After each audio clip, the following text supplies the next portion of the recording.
Chapter 8, Recording 2, Hatton, Monday, December 18th, 1989, 1:15 p.m., Year 3, Day 124. The Horse of Red. Evil projects himself in a more obvious format in this instant. When summoned, the second horseman charges from the scroll and reins in before the throne as John sees him. He sits astride a red mount, the color of blood. The rider is given power to take peace from earth and to make men slay each other. Remember, God is not the cause of war. God has a far greater plan for his creation. And at first that plan was a reality. But as the evil came into the picture, so came war and conflict. And man was given free will choice and was upon earth to learn his lessons and come forth into truth within manifested experience. And since soul, spirit, is the only reality of man in truth, then it must be through the spirit that man learns and grows. All things physical are but passing fancy illusions to distract you from your path and keep you mired in the assumption of self. Man, as manifested in the beginning, chose not to obey God or the laws of creation, and his resulting fallen or lowered nature turned to making war and conflict, not peace. And man also refused to hear the warnings of the ages, just as most will fail to hear these truths. And how many of you realize that Harry Truman was warned before Mount St. Helens erupted by the Indian teachers? So all of mankind throughout history has refused to listen to the warnings of God. And sometimes these warnings come forth long before the fact, as in this case. And yet, some are even more pointed. When the ancients speak, men better listen, for they are hearing the truth from the mother's mouth. And just as with Dharma or Little Crow, or the other receivers and scribes, as these words flow through the pain of the visions are all but devastating to the senses. John too stood stunned as the hoofbeats of that blood-red horse still rang in his mind. He was caused to hear the clanking of sword against sword, the explosions of unlimited view, the thuds of heavy iron spears piercing flesh and crunching bone, the sound of screaming and babes crying, and the moans and the groans of the wounded, and the gasps of the dying. And as far as the mind can conceive into infinity, which also overwhelms the senses. Now those same hoofbeats are in your lands this day, no ancient dream vision by an old man in Patmos prison, in your doorways throughout your world. Some have built shelters that might survive to build another day. And you in the U.S. have done nothing to protect your very lives, of which almost all would survive if sheltered within a mere 10 feet of terra. Listen, do you not hear the sounds? Those same hoofbeats are bearing down on you as you sit with this document in hand. And above those noisy hoofbeats arise other sounds, the metallic thud of machine guns, the whistle of flamethrowers and mortar rounds, and the crackle of burning schools with the screams of the children, the rubble of homes and churches, the shrill shriek of missiles zeroing in with their nuclear warheads, and the explosion of 150 megaton bombs or multitudes of smaller ones over your cities, the terrible cries of the Mother Earth herself as she gives up her creations unto the evil rider of death. War, anarchy, brother against brother, neighbor against neighbor, the breakdown of sane human relationships has characterized human history and is in full bloom within your communities, which no longer have community within your very touch. Even your Jesus forecasts that worst of woes and wars as unequaled from the beginning of the world until now, and never to be equaled again. If those days had not been cut short, no one would survive. It is totally naive and insane for you to ignore the fact that the ominous rider who brings war is, even now, riding recklessly in your direction. Your earth and perception has shrunk into but a global village, and you are all neighbors. The foreboding sound of these hoofbeats of the red horse pulses like an erratic heartbeat at the center of your beleaguered planet. And you have stockpiles of over 60,000 hydrogen bombs, which give the human race the power to destroy the entire Earth 17 or more times over through nuclear flames reaching 130 million degrees in one blinding flash. And yes, with a shelter system, you could survive even that, dear friends. From China, Deng Xiaoping on the inevitability of world war. War will burst sooner or later. And whoever believes the contrary makes a tragic mistake. And from Andrei Zakharov, the dissident Soviet scientist we honor today, I know that pacifist sentiments are very strong. I deeply sympathize with people's yearning for peace. This is extremely important factor, but I repeat, itself alone does not exclude the possibility of a totally tragic outcome. The one you call the pale prophet, the Christ, the Jesus, Emmanuel, Sananda, said unto you, these things will come to pass. They must come to pass, so be not alarmed. Further, in the ending days it will be so awful that unless those days had not been cut short, no one would survive. Man has the potential and probable intention to annihilate the species and obliterate the human race. Well, God will intervene prior to the total obliteration of the civilization, and the Mother Earth will be given into her cleansing. How many will fall by the sword? 1/3 of your people, and 1/3 of your people will perish of the plagues. So be it, and Selah. I propose to you ones who hold this journal, get all the prior documents, for we have spoken on each of the mighty circumstances, and shall speak more as we walk with you through this vale of tribulation. I will remind you a bit of a rather catchy wording. God promised that the world would not be destroyed, so be it.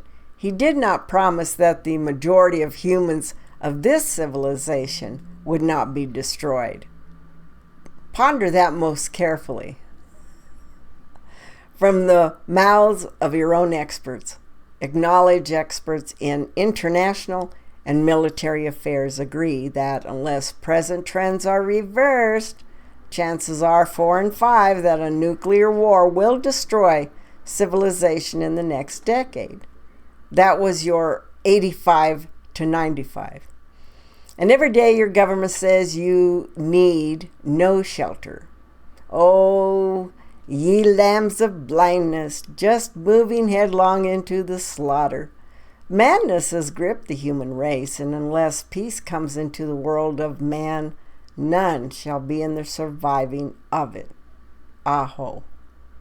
Now, before you go asking why God would allow such a thing, or you go further and simply blame God, I will point out some important points.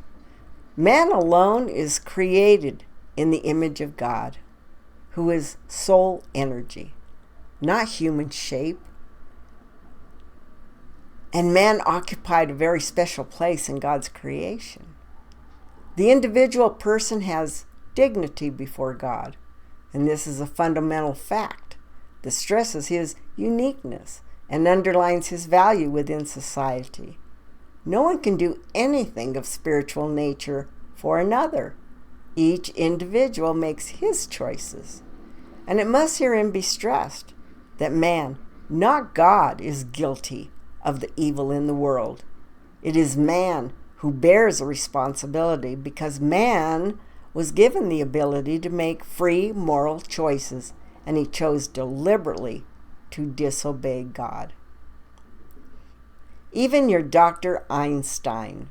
No, there will never be peace. As long as there will be man, there will be war. One more horrendous than the one before. Best you go look again within the pages of your holy books. Peace is referred to in three main ways. First, there is spiritual peace. This is peace between man and God. Second, there is psychological peace, or peace within self. And third, there is relational peace, or peace among men. Man shall never achieve this final peace until such time as the new kingdom is established and a new order built forth in truth. Furthermore, the Mother-Father Creator, Aton, shall intervene to bring about this restful peace for your planet Earth and those who remain to experience her radiance. Well, Haton, what do we do? You are of doom and gloom, so why not just stop trying? I suggest that your responsibility in the world is quite clear, no matter what the conditions might be or how late the hour might seem. You must not join with those who stand by and wring their hands, saying all is hopeless. In spite of the chaos threatening your world, there can be hope for your generation and for generations to come.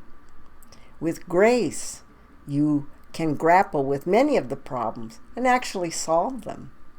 You have a moral obligation to envision and provide moral and spiritual leadership for your generations. The punchline, chelas, is that a large number of you who make the right choices shall move into a time of tremendous radiance. And there must be leaders to show the way to the brother who does not yet see. Things appear to be changing in the world.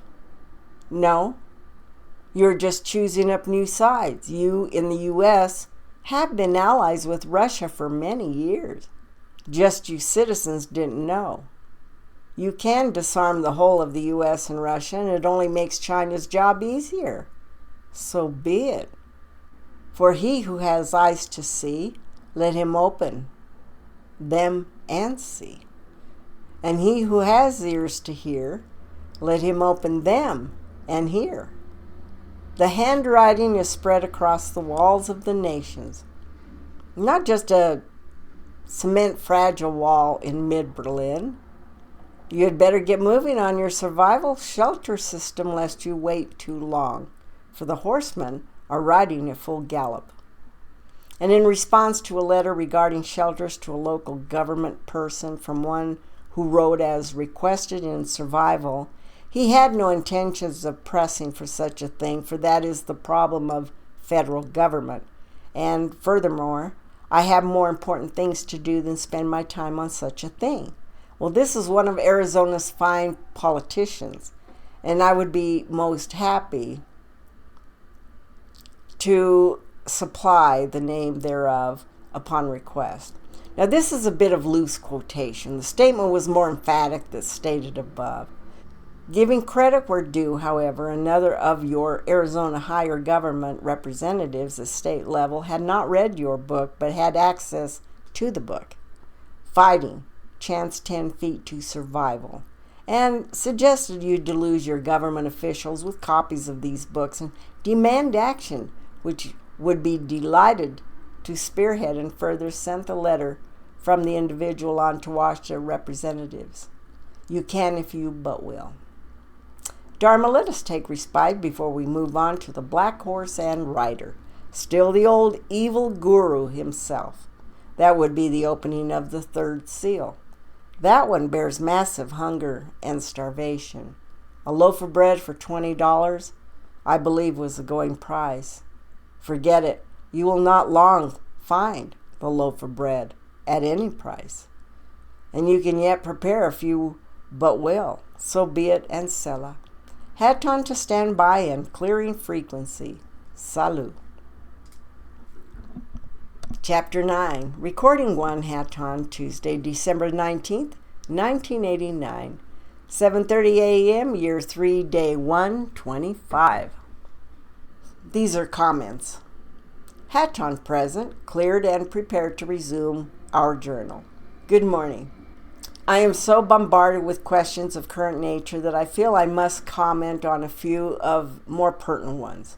Then I again petition you once to present me with a plan as to how we might do running commentary. This is most haphazard manner in which to respond to inquiries, and yet you was must know that which is happening to your world each day, for you are in the chaos. I would handle the subjects on reminder and notation basis. Now the biggest single question is why all the attention to warfare weapons improvement and Russia's touring of NATO and integrated openness to Soviet scientists of U.S. installations, etc. Harken back some 3 to 4 years to a shush statement made by Mr. Reagan. We should join forces with the Soviet Union to protect Earth from extraterrestrials. Well, there has been a massive cover-up for your protection regarding our presence, and the governments have had a massive misinformation push. Innocent ones caught up and assisting in the misinformation distribution. And they are ready to spring on you unsuspecting ones that the enemy of human is in your skies. And they will claim every negative fact in the past century will have been our doing, and they will terrorize the masses of your civilization. Then they will claim that all this space apparatus and diverted funds, etc., was actually to protect you from us. You need no protection from us, but you surely do from them. The second question today was, what about all these secret meetings with China? Go right back to Spacegate and Spiral. Remember the International Monetary Fund, the Trilateral Commission, the World Bank, and the CFR, Council of Foreign Relations? Where has Henry Kissinger been, and what has he been doing all this time? How many of you realize that Mr. Kissinger is the most powerful member of the President's Foreign Intelligence Advisory Board of the CFR? How many of you realize that Mr. Kissinger controls mammoth amounts of funds in banks in China? And how many of you know that a bill put forth as a provision of the State Department authorization bill known as the Kissinger Bill was killed in a joint Senate-House Conference Committee November the 22nd of 1989. This provision would have required all members of the President's Foreign Intelligence Advisory Board to make full financial disclosure, and it was made clear that Kissinger would resign rather than reveal his multiple conflicts of interest through his Kissinger Associates consulting firm. But what of China? You're now seeing the sacrifice of your administration of 40,000 Chinese students to imprisonment, torture, and death. For you who don't know of that which I speak, let me summarize. A congressional bill was passed permitting the Chinese students to remain in the United States for up to 4 years after graduation. If they feared persecution upon their return to the mainland, under your current laws, students would have to return to China immediately after finishing their studies. Now, most of these children were active in the United States demonstrations and other public activities in the days leading up to and following the Tiananmen Square massacre. These demonstrations were systematically filmed by agents of the Chinese Department of Public Security. So the students know that they have all been identified. And if the students returned to China, they would share the fate of the masses of murdered and incarcerated young in China. Over 6,000 students and leaders have been executed. The Senate and the House voted 95-0 and 403-0, respectively, on behalf of the Pelosi-Armstrong bill. No congressman, at least, voted for the murder of these children. Now, President Bush waited until Congress was out of session before announcing that he would not sign the bill, exercising a so-called pocket veto, not subject to an immediate congressional vote to override. Explanation as to why. Well, White House spokesman mumbled something about Beijing threatening to cancel the Fulbright Scholarship Program, which allows American students to study in China, if Bush signed the bill. Well, Bush says he thinks that China, as its leader state, will return to the policy of reform pursued before. Economic perspective. Deng Xiaoping and Li Peng and their thugs have made China the country with the greatest potential of human wealth on earth, an economic disaster, through their unbelievable incompetence and the worst corruption seen in human history. Well, almost. The policies the Chinese government imposed only a year ago are so vicious that the backbone of China's industrial economy has been broken. Production is collapsing. China is now massively in debt internally and externally. Now, who loaned them the money in both instances? Remember those American banks in China which removed employees for some 2 days at the time of the fiasco? Gave them a vacation, I believe I remember? Payments on China's 2 loans will peak in the next 2 years. The internal debt hit 80 billion yuan, 21.5 billion, in November, and foreign debt is estimated at about 42 billion.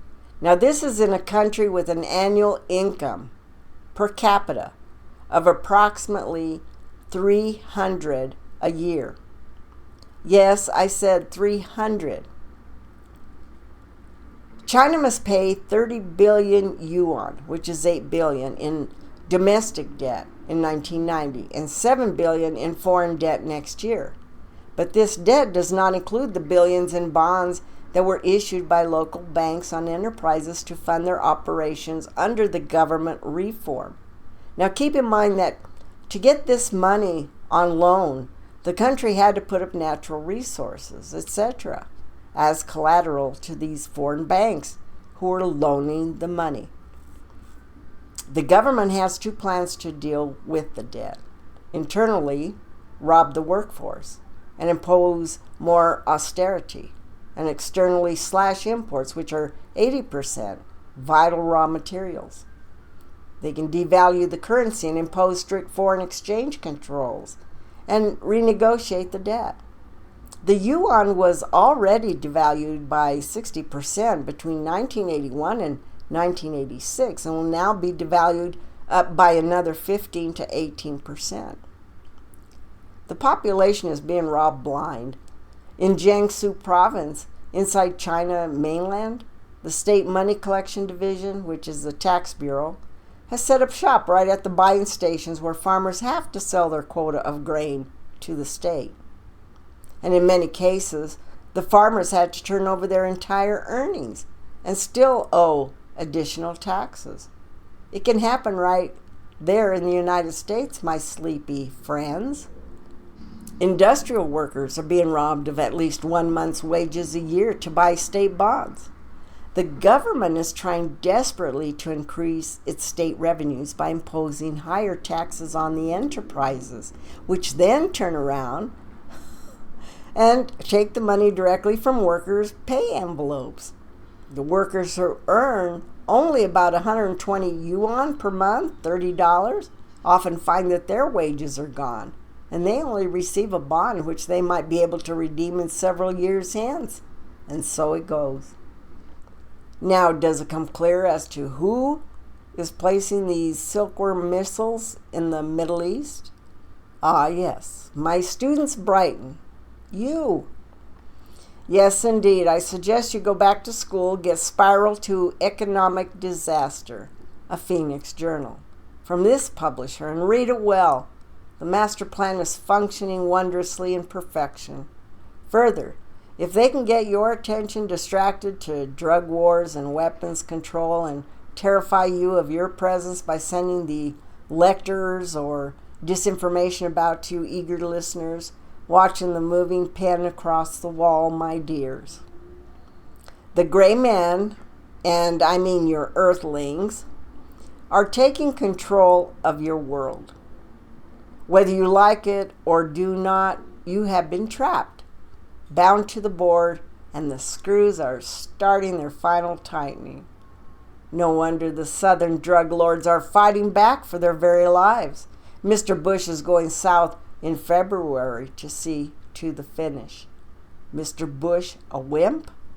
Oh no, the most deadly man in your world today, right next to Mr. Kissinger.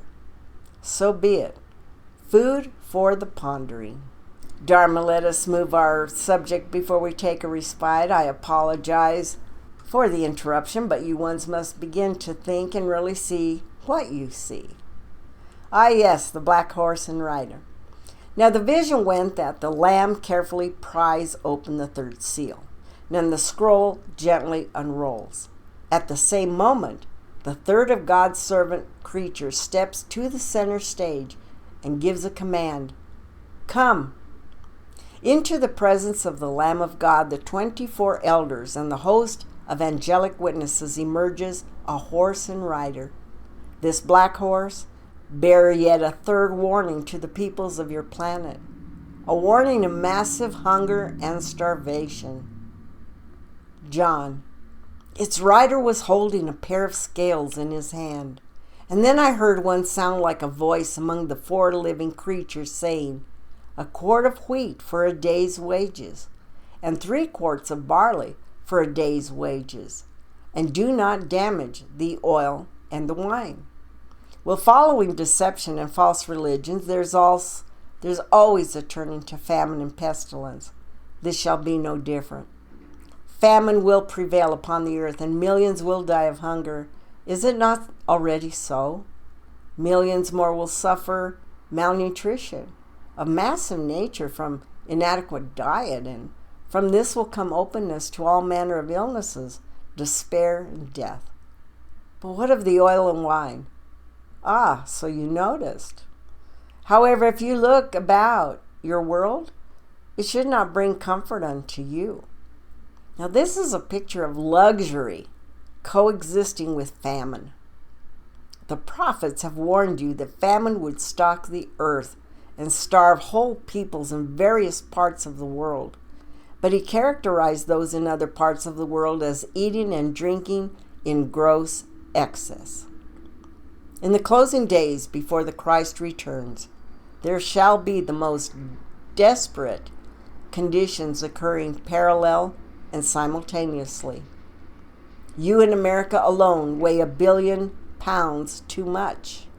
You spend an annual $15 billion on diet formulas and $22 billion on cosmetics.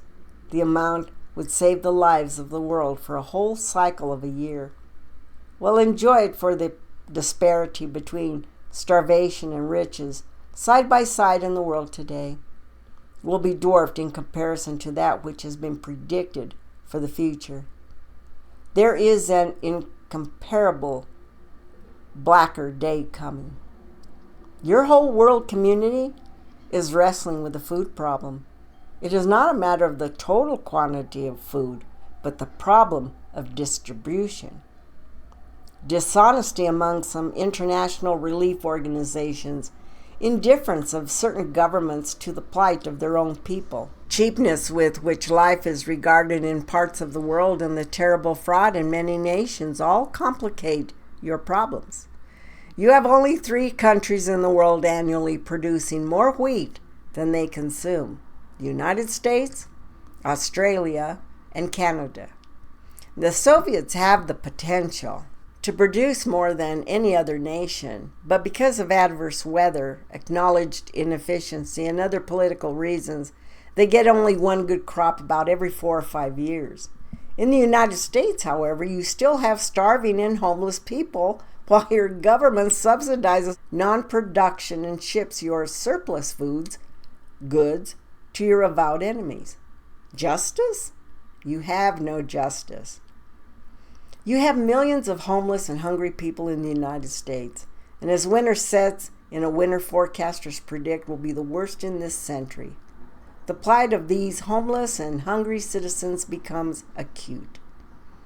You have more than 4 million homeless, more than any time before, including your Great Depression. More and more people will literally freeze to death once the churches open their doors to the needy. Now, there's terror of vandalism, Satanism, and frankly, greed and stinginess.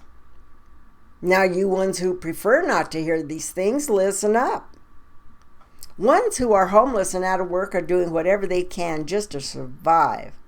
Some have turned to the public park sites and have actually turned them into permanent homes, staying out the mandatory 24 to 48 hour waiting period, and then returning to the same park. Not all of these camping out are poor minorities or unskilled workers. On the contrary, the vast majority of newly homeless are professionals and are highly skilled workers, including computer programmers and even aerospace engineers. Where, for instance, will the 20,000 laid off workers from IBM alone go? What happens to them when they cannot find work and cannot pay mortgages and bills? But you know what? It matches a prophecy of Hindu origin which stated people would resort to the mountains and forest in order to survive. This over 5,000 years ago and half a world distance from you. The worst is coming right now regarding the signs that show up herein. And your government is having the most massive public land sale of this or any other prior century. They're literally putting thousands and thousands of acres on the auction block. And now the place to pay attention to the clues.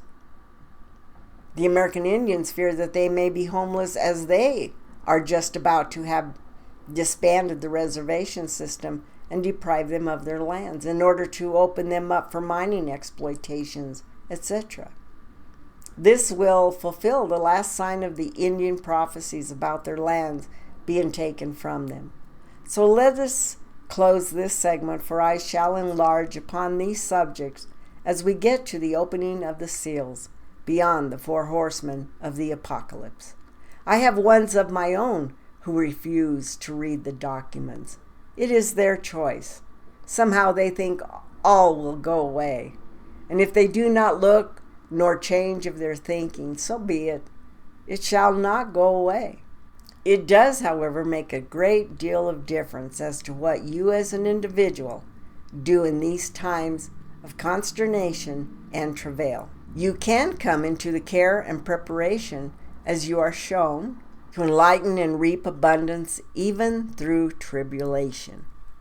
Hiding will reap you not, but poverty and trials beyond that which you can have any amount of control. Act while you have control to some extent, and ye shall not want. Prepare not, and ye shall have not. I plead with you that you do not cause yourself to pay such a dear price of poverty for long years in order to revel in luxury through these coming brief months, for the price is too high. If you come into a community, you can achieve your security and safe passage. I know no other way to help you. We can only point the way and help you see beyond through our extended vision. Turn us away if you will, for it is your choosing alone. I take my leave for this time. We shall continue. Salut. I am Hatton.